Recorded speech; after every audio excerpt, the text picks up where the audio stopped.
बिस्मिल्लाहिर्रहमानिर्रहीम, अस्सलाम वालेकुम। मैं हूं बिशारत राजा, मेरे साथ मौजूद है सईद बलोच। हमारे अक्कब में सुप्रीम कोर्ट ऑफ पाकिस्तान की बिल्डिंग नजर आ रही है। सईद बलोच साहब, जिसके कोर्ट रूम नंबर 1 में जस्टिस अमीनुद्दीन, हाजी अमीनुद्दीन साहब, हाफिज काजी अमीनुद्दीन साहब की सरबराही में 11 रुकनी बेंच एक अहम मुकदमे की समाअत कर रहा है। और वो मुकदमा है मखसूस नशिस्तों के हवाले से।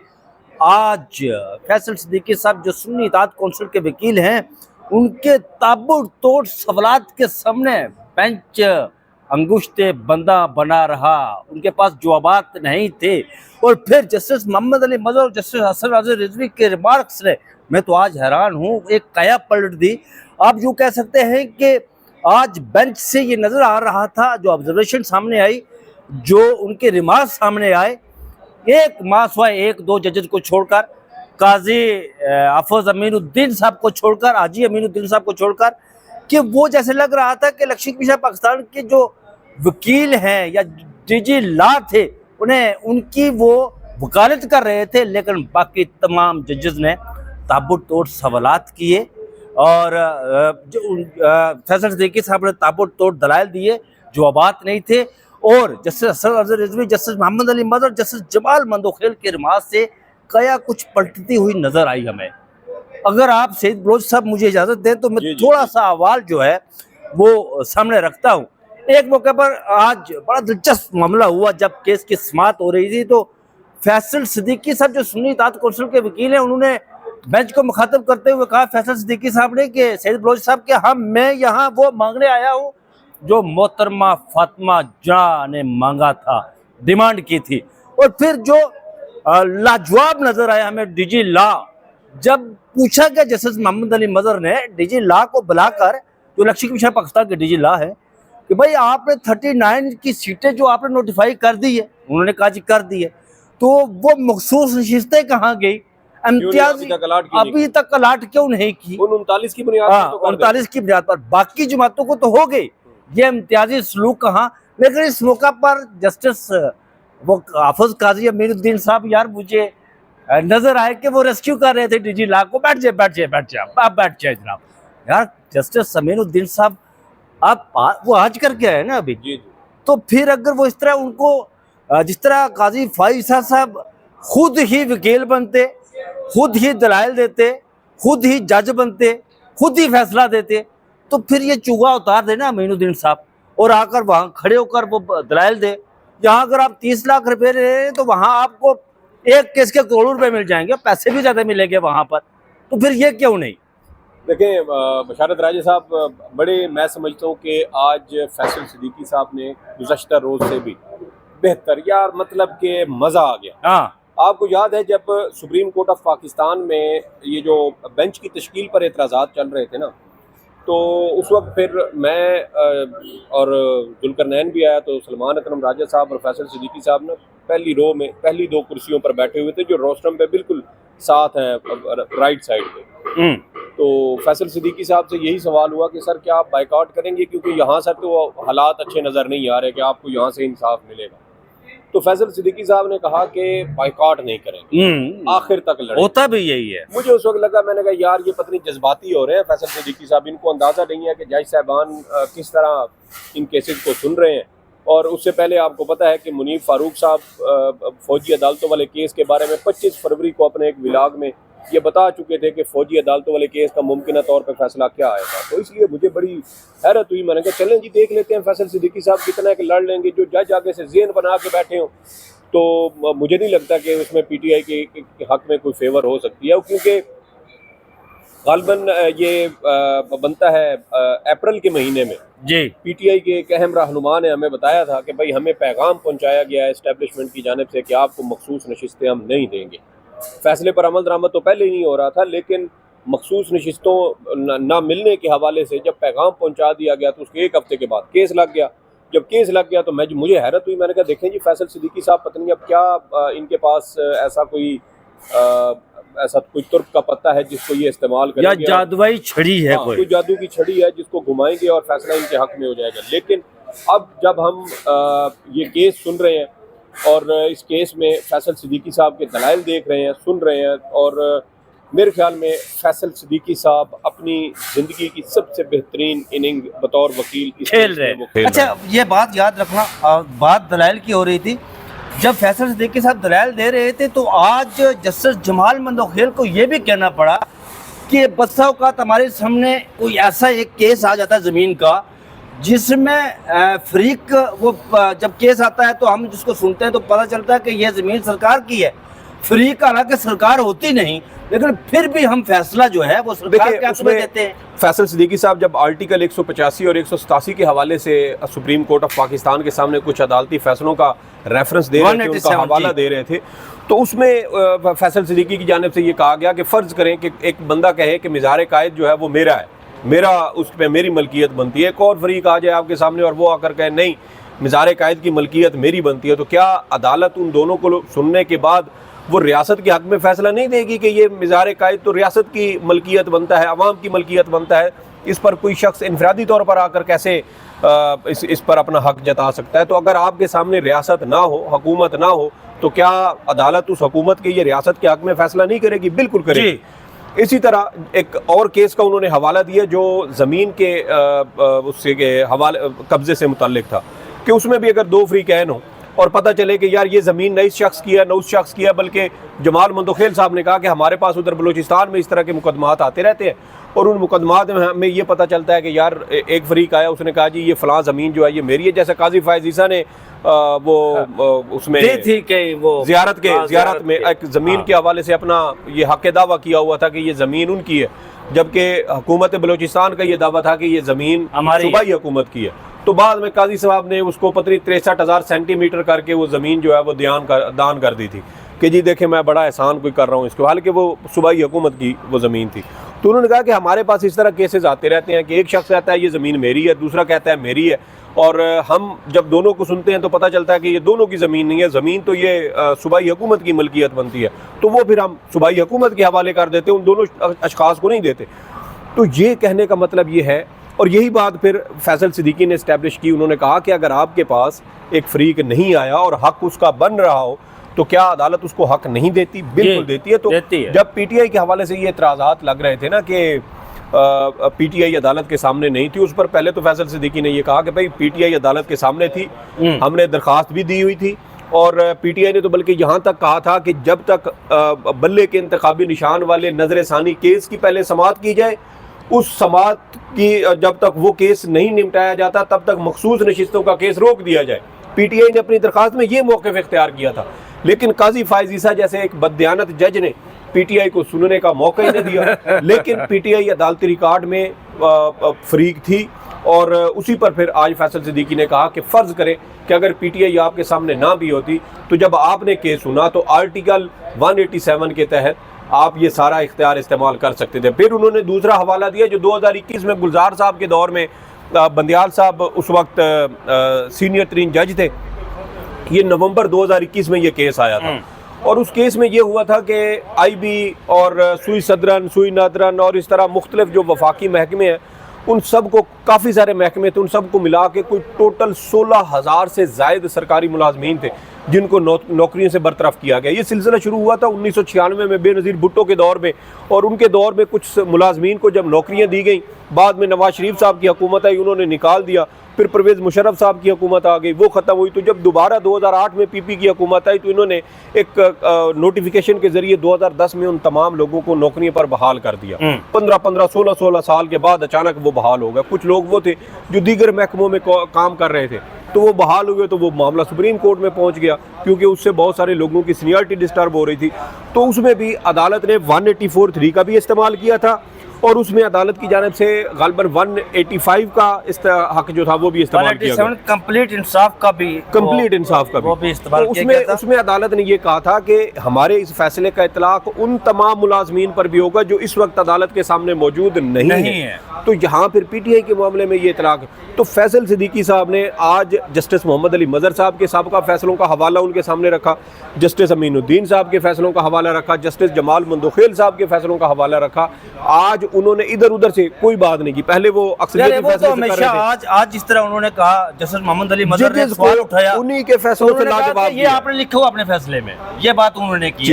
लेकिन सैयद बलोच साहब, एक मेरा सवाल है इस बेंच में जो 11 रुकनी बेंच है, इसमें 6 जज ऐसे बैठे हुए हैं जो बाद में एलोकेट हुए सुप्रीम कोर्ट ऑफ पाकिस्तान में, और वो केस पहली दफ़ा सुन रहे हैं। ये बड़ी खौफनाक बात है, जिस पर जस्टिस आशिम काकल को आज ये कहना पड़ा। उन्होंने कहा, मैं पढ़ लेता हूँ, फैसल सिद्दीकी साहब, आपसे एक शिकवा है, आप सिर्फ सीनियर जजेस के सवालों का जवाब देते हैं। मैंने नोट किया आपने हमारे सवालों पर 72 बार कहा, 72 बार कहा कि बाद में जवाब दूंगा। आपने बाद में इन सवालों का जवाब नहीं दिया, जिस पर फैसल सिद्दीकी साहब ने कहा कि मैं आपके बेंच में आपके शिकवे को दूर करूंगा। अब देखिए, जो 6 नए जजेस हैं, जस्टिस आमिर फारूक साहब कोई सवाल नहीं उठा रहे, जस्टिस बाकर नजफी साहब कोई सवाल नहीं उठा रहे, जस्टिस सलाउद्दीन पवर साहब कहीं बोल रहे हैं कभी कभी, लेकिन नहीं, जस्टिस शाहिद बलाल साहब तो मुकम्मल मोर बेलब है, वो एक सवाल तक नहीं उठाते।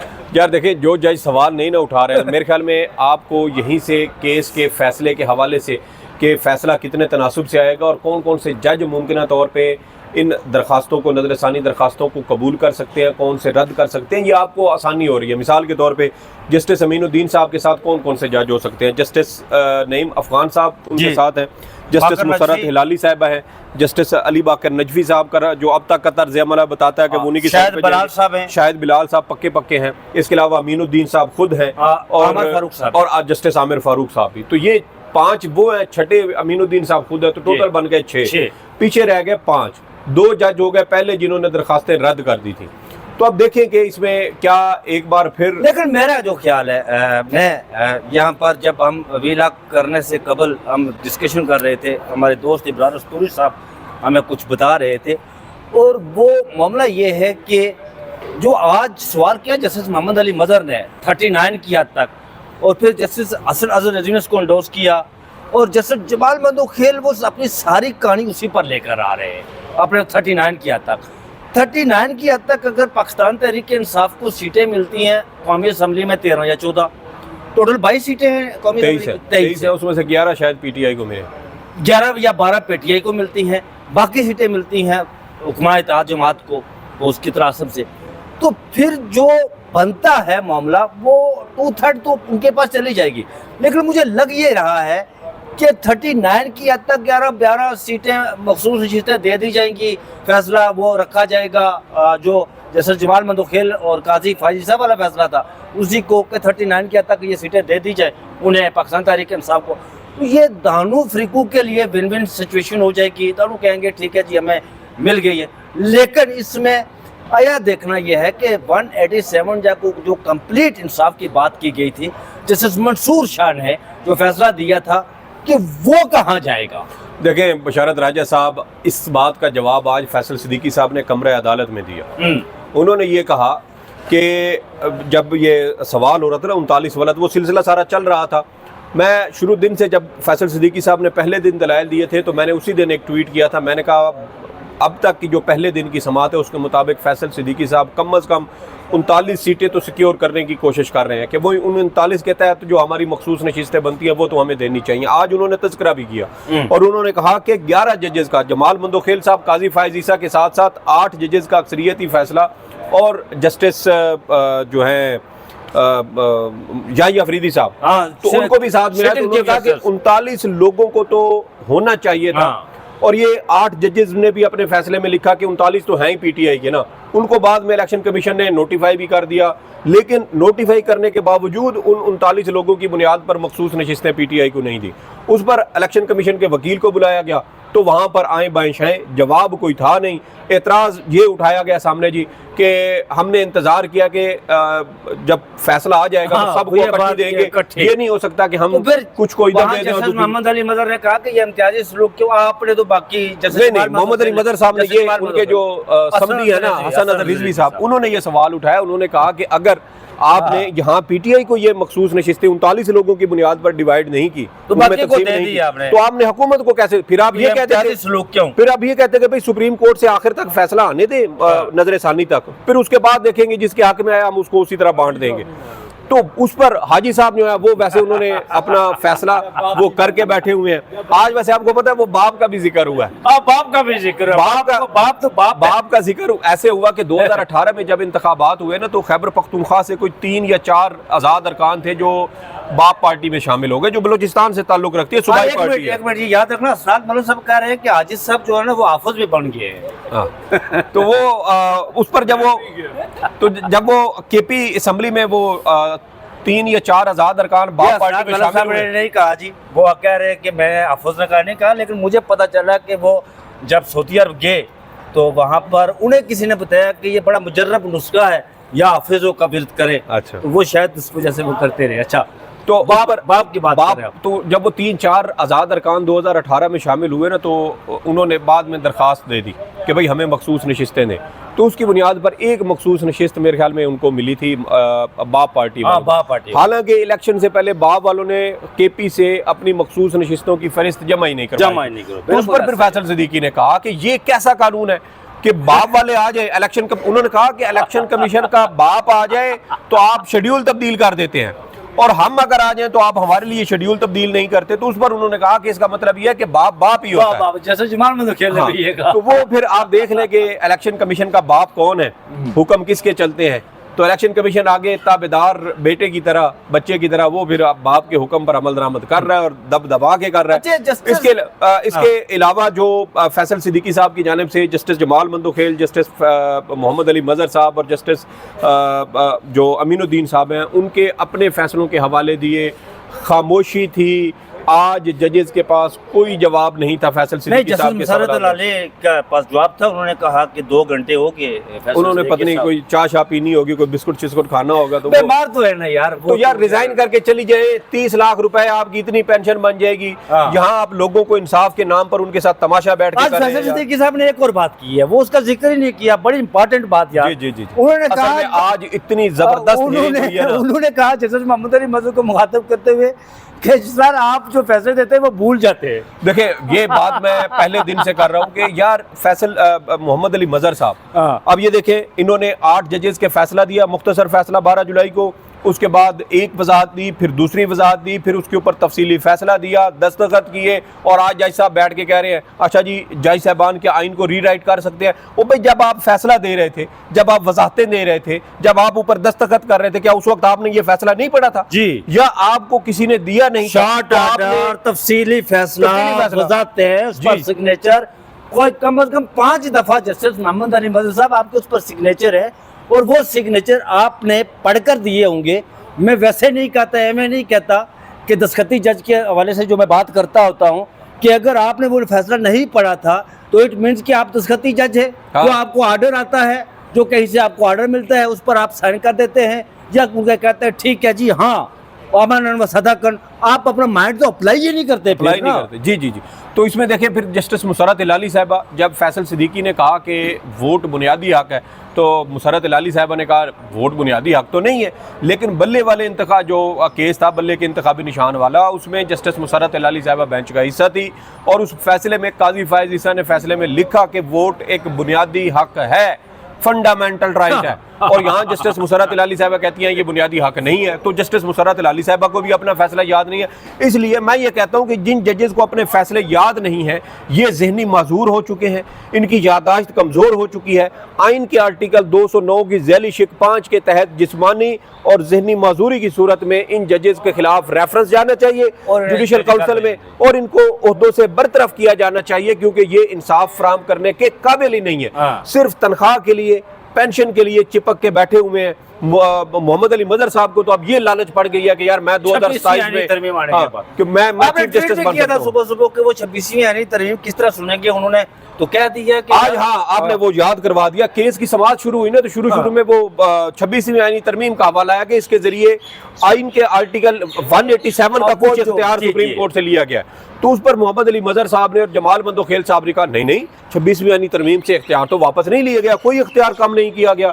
उस पर फैसल सिद्दीकी साहब ने कहा कि इसका फ़र्क अदलिया की आज़ादी के लिए पर पड़ा है, सुप्रीम कोर्ट के इख्तियारात कम हुए हैं, और अगर आप जज साहबान की ये राय है कि 26वीं आईनी तरमीम से सुप्रीम कोर्ट के इख्तियारात कम नहीं हुए तो मैं आपके साथ हूँ। मुझे ना वो मुशर्रफ साहब की एक बात याद आ गई कि वो भारत के साथ ना एक टीवी पर लाइव थे वो वीडियो लिंक के ज़रिए, तो एक भारतीय ने उनसे सवाल किया कि कश्मीरी भारत के साथ बहुत खुश हैं, मकबूजा कश्मीर वाले। तो परवेज़ मुशर्रफ साहब ने उस पर कहा कि अगर आप लोग भारत के साथ खुश हैं तो मुझसे ज़्यादा खुशी किसी और बंदे को नहीं होगी। वो होंगे, आपको पता है कि भारत में भारत नवाज कुछ होते हैं, तो वो खसूसी तौर पे भारतीय हुकूमत ने किसी कश्मीरी साहब को बिठाया हुआ था, तो उन्होंने कहा, तो मुशर्रफ साहब की वो मुझे बात याद आ गई, तो उस पर फिर जस्टिस हाशिम काकड़ साहब बोले, उन्होंने कहा कि फ़र्क तो पड़ा है, फर्क पड़ा। ये बात 26वीं आईनी तरमीम से सुप्रीम कोर्ट के इख्तियारात पर फ़र्क पड़ा है, ये नहीं कहा जा सकता कि फ़र्क नहीं पड़ा। तो मैं उस पर कह रहा था कि जब मोहम्मद अली मज़हर साहब कह रहे थे कि जी नहीं, ये तो बड़ी ज़बरदस्त ये तरमीम है और इससे अदलिया की आज़ादी पर कोई फ़र्क नहीं पड़ा, तो अब 26वीं आईनी तरमीम के खिलाफ दरखास्तें सुप्रीम कोर्ट में ज़ेर समाअत हैं। एक समाअत हुई है और जनवरी के शुरू में, और उसके बाद कहा गया कि 3 हफ्ते के बाद दोबारा 3 जनवरी को शायद समाअत हुई थी, कहा गया कि 3 हफ्ते के बाद दोबारा समाअत होगी। उसके बाद वो केस आज तक समाअत के लिए मुकर्रर नहीं हुआ, 6 महीने से ज़ायद हो चुके हैं। तो सवाल फिर ये पैदा होता है कि अब मोहम्मद अली मज़हर साहब और जमाल मंदोखेल साहब वो 26वीं आईनी तरमीम वाले केस में कैसे बैठेंगे, जब आप आज ये राय दे चुके हैं कि 26वीं आईनी तरमीम बहुत अच्छी है, इससे अदलिया को मज़ीद तक़वियत और आज़ादी मिली है और इससे जो अदलिया की आज़ादी है वो कंप्रोमाइज़ नहीं हुई। तो आज तो आपने अपना माइंड अप्लाई कर दिया, जाहिर कर दिया, तो आप तो इस बेंच में अब बैठने के काबिल ही नहीं रहे। तो बहरहाल बशारत राजा साहब बहुत ज़बरदस्त आज की समाअत, मेरे ख्याल में फैसल सिद्दीकी साहब को पूरे नंबर मिलने चाहिए। जजेस के रेफरेंस से जब केसेस का उन्होंने हवाला दिया, जब उन्होंने सवालात उठाए, इलेक्शन कमीशन ऑफ पाकिस्तान के जानिबदारी पर सवालात उठाए और अदालती फैसलों पर अमल दरामद ना करने के लिए सवाल उठाए। उन्होंने कहा कि आज सुप्रीम कोर्ट कुछ तो अपने फैसले की इज्जत करे, मुझे तो सुप्रीम कोर्ट के मुस्तकबिल की फिक्र हो गई है, परेशान हो गया हूँ मैं कि यहाँ सुप्रीम कोर्ट 6 महीने हो रहे हैं, 6 महीने से भी ज़्यादा, बल्कि साल हो रहा है और सुप्रीम कोर्ट के फैसले पर अमल दरामद नहीं हो रहा, और आप जजेस के कानों पर जूं नहीं रेंग रही।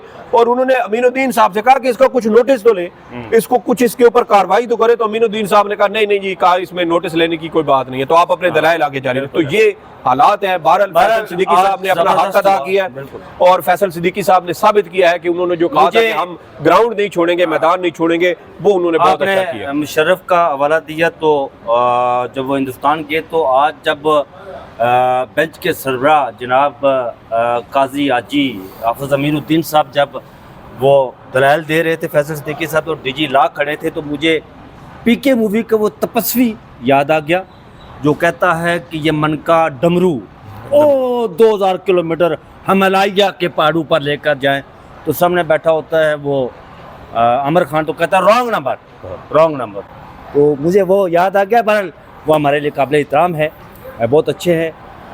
अगला आइन और कानून अगला व्लॉग में आपके सामने आएंगे हम इंशाल्लाह। 10 साल प्लान दिया गया है, वो 10 साल प्लान क्या है, और एक ताकतवर शख्सियत की तरफ से 10 साल प्लान दिया गया जिसमें ख्वाबों का जिक्र किया गया, जिसमें वज़ीर आज़म को कुत्ता कहा गया। तो ये बातें चल रही हैं, वैसे अभी चल रही हैं। बहरहाल वो बड़े ऑनरेबल रिस्पेक्टेबल साफ़ी हैं जिन्होंने ट्वीट किया, हम उनका ट्वीट ही पढ़ेंगे, आपके सामने रखेंगे। तब तक मुझे और सैयद बलोच साहब को इजाज़त दीजिए, अपना बहुत सा ख्याल रखिएगा। अल्लाह हाफ़िज़।